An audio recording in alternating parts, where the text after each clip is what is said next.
તો સાગરભાઈ શું બનાવો છો? અત્યારે પીઝા મંચુરિયન. Pizza Manchurian. આપની પાસે ટોટલ કેટલી વેરાયટીના મંચુરિયા છે? 27 ફ્લેવર, જેમાંના એક પીઝા મંચુરિયન. સૌથી ફેમસ ક્યાં છે આપના? એ તો બધાના મન ફેમસ છે યાર.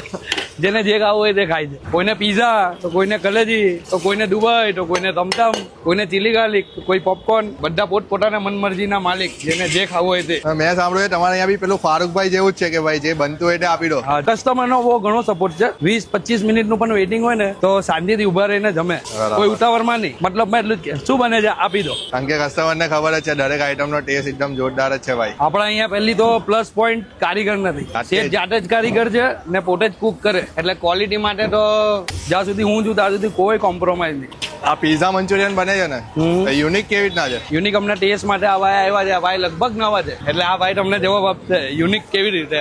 એ તમને કેવો સ્વાદ લાગે છે જનકભાઈ ને કે ભાઈ કેવું લાગ્યું? ભાઈ એક નંબર રેડી છે. આપનો ટાઈમિંગ શું છે? 7 થી 11. લારી ખુલે પહેલા કસ્ટમર